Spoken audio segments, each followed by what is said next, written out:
हुआ है कि दोस्तों के साथ पिज्जा ऑर्डर करना हो तो दिमाग तुरंत हिसाब लगा लेता है कि अच्छा राहुल ज्यादा भूखा है, वो 4 स्लाइस खाएगा, मुझे 3 खाने हैं, तो टोटल 2 लार्ज पिज्जा मंगाने होंगे। हाँ, और मजे की बात यह है कि यह हिसाब सेकंडों में हो जाता है, बिना किसी कागज या पेन के। बिल्कुल। लेकिन जरा सोचिए, अगर एकदम यही सवाल किसी परीक्षा के पेपर में टाइम एंड वर्क वाले चैप्टर में आ जाए तो अचानक दिमाग सुन पड़ जाता है, पसीने छूटने लगते हैं। एकदम सही। मतलब सवाल वही है, लॉजिक वही है, बस उसकी पैकेजिंग बदल गई है। और ये एक बहुत ही दिलचस्प मनोवैज्ञानिक स्थिति है। मतलब हमारा जो दिमाग है ना, वो रोजमर्रा की व्यवहारिक चीजों को बहुत आसानी से प्रोसेस कर लेता है। लेकिन जब उन्हीं चीजों को एक्स, वाई और भिन्न यानी फ्रैक्शन के डरावने रूप में लपेट दिया जाता है तो दिमाग उसे एक खतरे की तरह देखने लगता है। इसे ही हम मैथ एंग्जाइटी कहते हैं। मतलब दिमाग सोचने के बजाय बस उस स्थिति से भागना चाहता है। बिल्कुल। तो द डीप डाइव की इस नई गहरी चर्चा में स्वागत है। आज हमारे पास जो स्रोत सामग्री है वो कोई आम गणित की किताब नहीं है। हाँ, आज कुछ बहुत ही मजेदार नोट्स हैं हमारे पास। जी, ये time and work Ninja hacks नाम की एक बेहद शानदार चीट शीट है। और हमारा मिशन आज बहुत स्पष्ट है, उस डरावने पसीने छुड़ाने वाले गणित को रोजमर्रा के पिज्जा या रसगुल्लों वाले लॉजिक से रिप्लेस करना, ताकि मिडिल स्कूल के बच्चों से लेकर एसएससी या रेलवे की कठिन तैयारी करने वाले छात्र इस मैथ एंग्जाइटी से हमेशा के लिए आजाद हो सके। तो चलिए इसे थोड़ा आसान बनाते हैं। देखिए, जब हम विजुअल एनालॉजी का इस्तेमाल करते हैं, मेरा मतलब है जब हम चीजों को दिमाग में देख पाते हैं, तो वो हमारी एंग्जाइटी को जड़ से खत्म कर देती है। अच्छा। हाँ, जब हम किसी सवाल को सिर्फ कागज पर लिखे नंबरों की तरह नहीं बल्कि एक असली कहानी की तरह देखते हैं, तो गणित की समस्या कोई मॉन्स्टर नहीं रहती। वो एक पहेली बन जाती है जिसे सुलझाने में असल में मजा आता है। एकदम सही। इस पहेली को सुलझाने का पहला टूल हमारी चीट शीट में दिया है मदर फॉर्मूला, यानी कुल कार्य बराबर समय गुणा क्षमता। अब स्कूल में क्षमता या एफिशिएंसी शब्द सुनते ही लगता था कि ये कोई बहुत भारी साइंटिफिक चीज है जिसका कोई जटिल फॉर्मूला होगा। और यही सबसे बड़ी गलती होती है। हमारी चीट शीट इस कुल कार्य को एक राजा मानती है, और इसे समझने का सबसे आसान और मजेदार तरीका है रसगुल्ला मेथड। रसगुल्ला मेथड, नाम ही काफी टेस्टी लग रहा है ना? मान लीजिए कुल कार्य का मतलब है टेबल पर रखे हुए कुल रसगुल्ले। अब क्षमता कोई भारी भरकम गणितीय रेट नहीं है। तो फिर क्या है? क्षमता का सीधा सा मतलब है कि एक इंसान एक दिन में कितने रसगुल्ले खा सकता है। बस यही आपकी ताकत है। अच्छा, तो अगर एक व्यक्ति सुपर हीरो की तरह तेज है, यानी उसकी क्षमता ज्यादा है, वो रोज ज्यादा रसगुल्ले खा सकता है, तो जाहिर है कि पूरी प्लेट खत्म करने में उसे समय कम लगेगा। हाँ, और अगर कोई कछुए की तरह सुस्त या आलसी वर्कर है जिसकी क्षमता कम है, तो उसे वही रसगुल्ले खत्म करने में समय ज्यादा लगेगा। सटीक। और यहां से एक बहुत महत्वपूर्ण गणितीय सिद्धांत निकलता है, समय और क्षमता के बीच का उल्टा रिश्ता, जिसे हम इनवर्स रिलेशन कहते हैं। बिल्कुल। ये दोनों हमेशा एक दूसरे के दुश्मन हैं, विपरीत चलते हैं। अगर 2 लोगों के समय का अनुपात 2:3 है, तो उनकी क्षमता का अनुपात बस उसे पलटकर 3:2 हो जाएगा। रुको एक सेकंड, ये पलट देने वाली बात तो रटने जैसी लग रही है। अगर एक छात्र को ये समझना है कि ये अनुपात अचानक उल्टा क्यों हो जाता है, तो इसके पीछे का विजुअल लॉजिक क्या है? बहुत अच्छा सवाल है। इसे रटने की बिल्कुल जरूरत नहीं है। इसे ऐसे समझें, काम यानी रसगुल्ले तो फिक्स हैं। मान लीजिए 60 रसगुल्ले हैं। ठीक है, 60 रसगुल्ले। अब अगर किसी एक इंसान को दूसरे से आधा समय लग रहा है रसगुल्ले खत्म करने में, तो इसका सीधा सा मतलब है कि उसकी खाने की स्पीड या क्षमता दूसरे से दुगनी होनी चाहिए। ओहो, तभी तो वो आधे समय में काम खत्म कर पाएगा। हाँ, अनुपात को पलटने का मतलब सिर्फ इतना है कि हम स्पीड और समय के इस गणितीय संतुलन को बनाए रख रहे हैं। समझ गए। अब स्रोत में स्कूल वाले तरीके की काफी आलोचना की गई है। वो पुराना तरीका जिसमें हम 1/10 और 1/15 जैसे फ्रैक्शन लिखकर पन्ने भरते थे। अरे वो तरीका तो बहुत थकाऊ होता है। चीट शीट कहती है कि स्कूल वाला तरीका रुलाता है, गलतियां करवाता है और अंत में लोग सवाल ही छोड़ देते हैं। क्योंकि मानव मस्तिष्क स्वाभाविक रूप से फ्रैक्शन को प्रोसेस करने के लिए नहीं बना है। जब 1/10 और 1/15 को जोड़ना होता है, तो पहले दोनों के डिनोमिनेटर को बराबर करना पड़ता है। हाँ, एलसीएम निकालकर हर को बराबर करो। बहुत सारे स्टेप्स होते हैं और गलतियों की गुंजाइश बढ़ती है। और सबसे बड़ी बात, जो काम हो रहा है उसकी कोई तस्वीर दिमाग में नहीं बनती। 1/10 काम क्या होता है, दिमाग इसे देख नहीं सकता। तो चीट शीट इसका निंजा तरीका यानी एलसीएम मेथड बताती है। वो कहती है कि दिनों का सीधा एलसीएम निकाल लो। लेकिन मेरा सवाल है, एलसीएम ही क्यों, कोई भी और नंबर क्यों नहीं? वैसे तो कोई भी नंबर लिया जा सकता है, लेकिन एलसीएम इसलिए लेते हैं क्योंकि ये उन सभी दिनों का सबसे छोटा कॉमन मल्टीपल होता है। अच्छा, ताकि कैलकुलेशन छोटी रहे। बिल्कुल। जब हम दिनों का एलसीएम निकालते हैं तो हमें एक ऐसा नंबर मिल जाता है जो उन सभी दिनों से पूरी तरह डिवाइड हो जाता है। मान लीजिए यही एलसीएम नंबर हमारे कुल रसगुल्ले हैं। तो इससे फायदा ये होता है कि सारे फ्रैक्शंस हमेशा के लिए गायब हो जाते हैं। एकदम सही। हम सिर्फ होल नंबर्स में बात करने लगते हैं और पूर्ण संख्याओं को जोड़ना या घटाना किसी भी मिडिल स्कूल के बच्चे के लिए भी बाएं हाथ का खेल है। चलिए इसे एक उदाहरण से देखते हैं। मान लीजिए ए किसी काम को 10 दिन में करता है और बी उसी काम को 15 दिन में करता है। तो निंजा तरीके से 10 और 15 का एलसीएम हुआ 30। यानी टेबल पर कुल 30 रसगुल्ले रखें। अब इनकी अलग अलग क्षमता निकालते हैं। ए 10 दिन में 30 रसगुल्ले खा रहा है, मतलब वो एक दिन में 3 रसगुल्ले खाएगा, 30 भाग 10। और बी 15 दिन में 30 खा रहा है, तो वो एक दिन में 2 खाएगा। अब अगर दोनों एक टीम बनकर काम करें तो एक दिन में 3 और 2 यानी कुल 5 रसगुल्ले खाए जाएंगे रोज। और कुल 30 रसगुल्ले खत्म करने में कितना समय लगेगा? 30 को 5 से भाग दे दें तो उत्तर आया 6 दिन। है ना कमाल? कहीं कोई 1/10 और 1/15 का झंझट नहीं, कोई लंबे जोड़ घटाने नहीं। यही इस मेथड की खूबसूरती है। एक अमूर्त समस्या को एक बहुत ही ठोस दिखाई देने वाली चीज में बदल दिया गया है। लेकिन चीट शीट यहीं नहीं रुकती, इसमें एक चाय बिस्कुट शॉर्टकट भी दिया है। हाँ, मैंने पढ़ा। वो कहता है कि अगर परीक्षा में बैठे हैं और एलसीएम निकालने का भी समय नहीं है तो बस एक फॉर्मूला लगाओ, x गुणा y बटे x प्लस y। यानी ऊपर गुणा करो और नीचे जोड़ दो। तो अगर 10 और 15 वाला सवाल है तो 10 गुणा 15 बटे 10 प्लस 15। 150 को 25 से भाग दिया, उत्तर सीधा 6 दिन आ गया। पर सच कहूं तो आपको ये रटने वाला तरीका लग रहा है। हाँ, मतलब क्या एंजाइटी दूर करने के नाम पर सिर्फ एक और फॉर्मूला याद नहीं करवाया जा रहा? ये रटना लग सकता है, मैं समझता हूं, लेकिन असल में ये कोई नया जादू नहीं है। ये उसी एलसीएम मेथड का एक अलजेब्रिक रूप है। जब 1/x और 1/y को जोड़कर पलटते हैं तो परिणाम हमेशा xy बटे x प्लस y ही आता है। अच्छा, तो ये बस पुराने वाले तरीके का फास्ट फॉरवर्ड वर्जन है? बिल्कुल। ये उन पलों के लिए एक बेहतरीन टूल है जब समय कम हो और लंबी गणनाओं से बचकर दिमाग को थोड़ी राहत देनी हो। आराम से चाय का घूंट लेते हुए इसे हल किया जा सकता है। और अगर ये एक 3 प्लेयर को-ऑप गेम हो, मान लीजिए 3 लोग हैं, A 10 दिन, B 12 दिन, C 15 दिन, तब तो ये XY वाला फॉर्मूला पूरी तरह उलझ जाएगा। 100% उलझ जाएगा। इसीलिए रसगुल्ला मेथड को सबका बाप कहा गया है। 3 लोगों के लिए वापस उसी विजुअल तरीके पर आ जाना चाहिए। तो 10, 12 और 15 का एलसीएम निकालेंगे जो कि 60 होता है, मतलब टोटल 60 रसगुल्ले। हाँ, और A रोज 6 खाएगा, B रोज 5 खाएगा और C रोज 4 खाएगा। टीम की कुल क्षमता हुई 6 + 5 + 4 यानी 15 रसगुल्ले रोज। तो 60 रसगुल्ले खत्म करने में 60 भाग 15 4 दिन लगेंगे। खत्म। ये तो सच में ऐसा लग रहा है जैसे बस साधारण सा जोड़ घटाना हो रहा है। और जब चीजें इस तरह साफ हो जाती हैं तो आत्मविश्वास आसमान छूने लगता है। छात्रों को लगने लगता है कि हाँ, उनके अंदर भी एक मैथ निंजा छुपा है। लेकिन असल जिंदगी में या किसी गेम में चीजें इतनी सीधी कहाँ होती है? लोग बड़े उत्साह से काम शुरू करते हैं और फिर बीच में छोड़कर भाग जाते हैं। हाँ, चीट शीट इन्हें बॉस फाइट्स का नाम देती है। पहली फाइट है धोखेबाज दोस्त। स्टोरी ये है कि ए और बी ने मिलकर 48 रसगुल्ले खाना शुरू किया।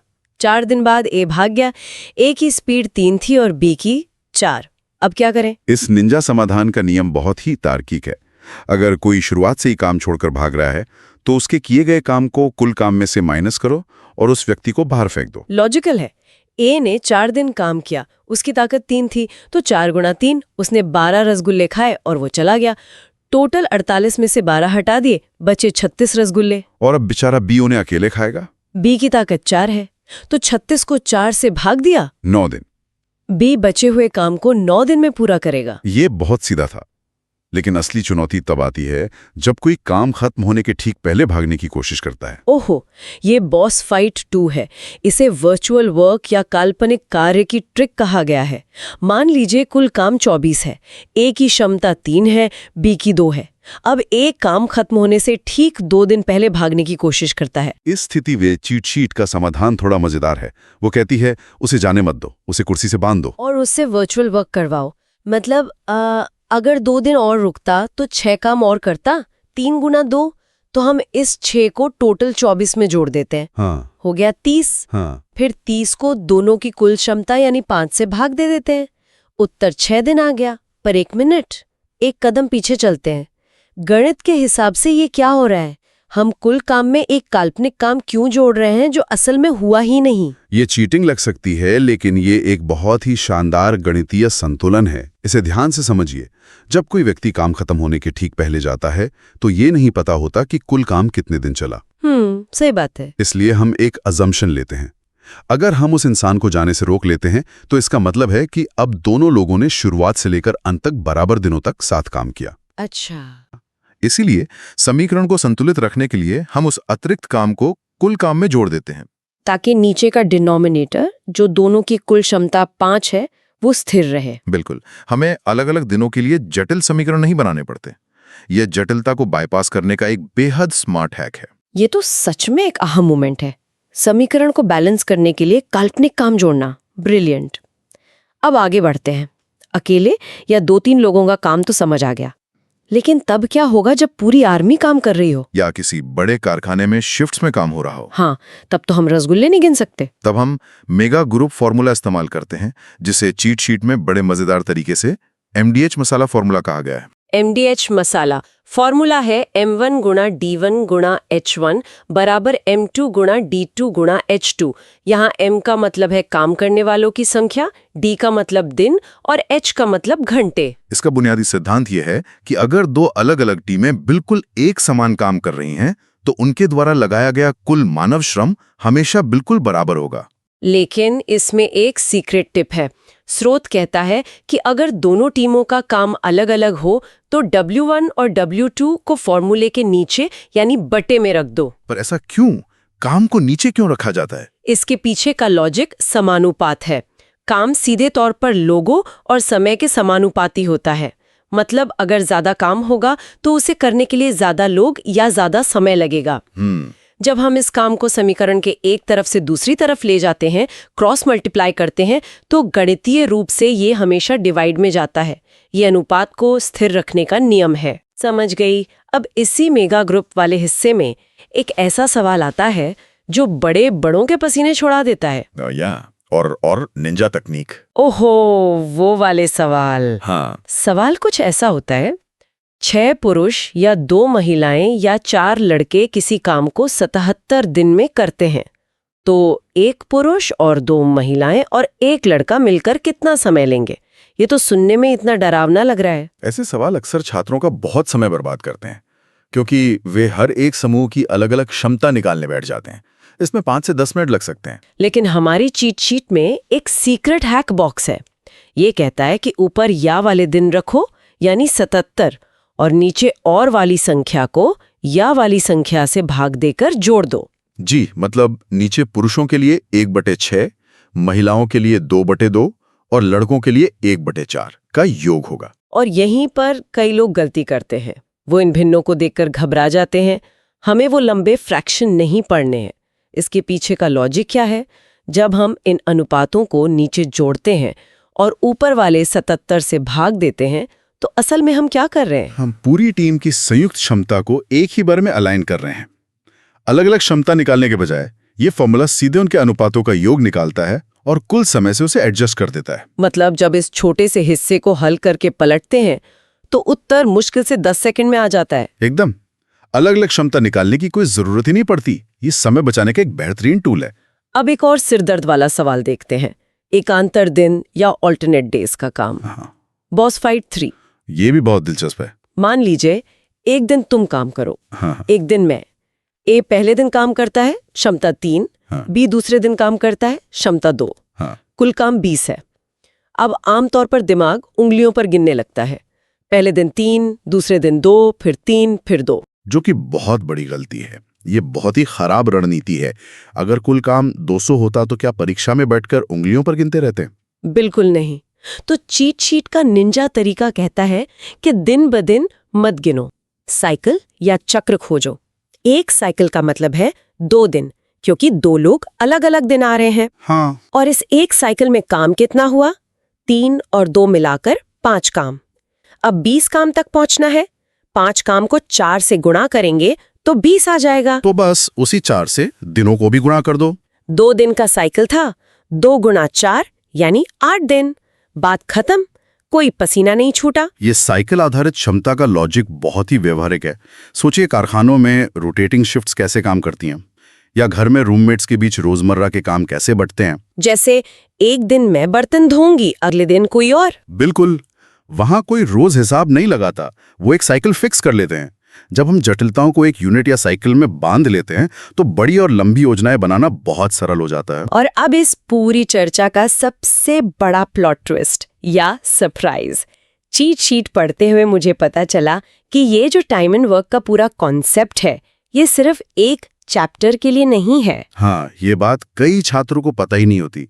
ये पाइप और टंकी यानी पाइप्स एंड सिस्टम्स वाले चैप्टर का बिल्कुल जुड़वा भाई है। सच में पाइप और टंकी हमेशा से एक अलग ही दानव लगता था, लेकिन दोनों की आत्मा एक ही है। चीट शीट कहती है कि जो पाइप पानी भर रहा है वो असल में एक काम करने वाला आदमी है, उसकी क्षमता पॉजिटिव है।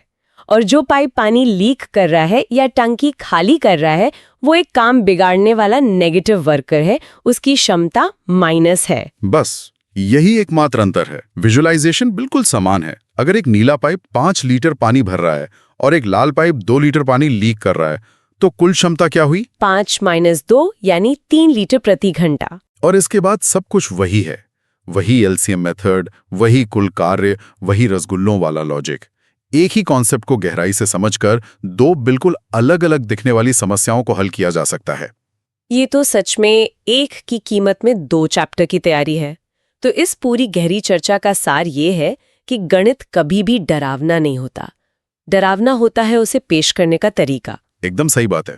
जब हम बोरिंग फ्रैक्शन और लंबे स्टेप्स को छोड़कर रसगुल्लों, चीटिंग करने वाले दोस्तों और काम की साइकिल्स जैसे विजुअल तरीकों से सोचते हैं, तो गणित की समस्या एक मॉन्स्टर से बदलकर एक मजेदार पहेली बन जाती है। और एलसीएम मेथड और वर्चुअल वर्क जैसे लॉजिक सिर्फ रटने वाले शॉर्टकट नहीं है, बल्कि ये दिमाग को एंग्जाइटी से निकालकर समाधान की तरफ ले जाने वाले टूल हैं। हाँ, जब समझ आ जाता है कि कोई फॉर्मूला क्यों काम कर रहा है, उसके पीछे का मैकेनिज्म क्या है, तो आत्मविश्वास अपने आप बढ़ जाता है। फिर सवाल चाहे कैसे भी घुमाकर पूछा जाए, घबराहट नहीं होती। और इस चर्चा को खत्म करने से पहले एक बहुत ही दिलचस्प और गहरा विचार है जिस पर गौर किया जाना चाहिए। आज हमने कार्य, समय और क्षमता के गणित को गहराई से समझा। साथ ही हमने उस लाल पाइप को भी देखा जो लीकेज करके क्षमता को लगातार माइनस करता है।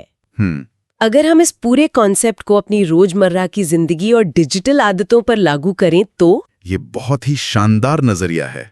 हमारा दिमाग असल में एक सुपरफास्ट वर्कर है जो बहुत काम कर सकता है, बिल्कुल उस नीले पाइप की तरह जो टंकी भर रहा है। हाँ, लेकिन फोन के लगातार आने वाले नोटिफिकेशंस, सोशल मीडिया की चेतावनियां, बार-बार ईमेल चेक करने की आदत, ये सब उस लीक करने वाले लाल पाइप की तरह हैं। इंसान सोचता है कि वो 10 घंटे काम कर रहा है, लेकिन लगातार हो रहे इन डिजिटल लीकेज की वजह से उसकी असली एफिशिएंसी बहुत कम हो जाती है। काम पूरा होने में 10 के बजाय 15 दिन लग जाते हैं। हम दिन भर मेहनत करते हैं, लेकिन शाम को लगता है कि कुछ खास काम हुआ ही नहीं। वो इसलिए क्योंकि ऊर्जा लगातार लीक हो रही थी। तो आज सोचने वाली बात यह है कि दिन भर में ऐसी कितनी लीकेजेस होती हैं और जिंदगी के असल रसगुल्लों यानी सबसे जरूरी कामों को समय पर खत्म करने के लिए कौन सा निंजा हैक लगाया जा सकता है। अपने कार्यों का अपना एलसीएम खुद निकालना चाहिए, अपने फोकस को बचाना चाहिए। बिल्कुल। और देखिए कि वो धुंधला एक्सरे कैसे एकदम साफ तस्वीर में बदल जाता है। इसी विचार के साथ आज की इस डीप डाइव को हम यहीं रोकते हैं। सीखते रहिए और आगे बढ़ते रहिए।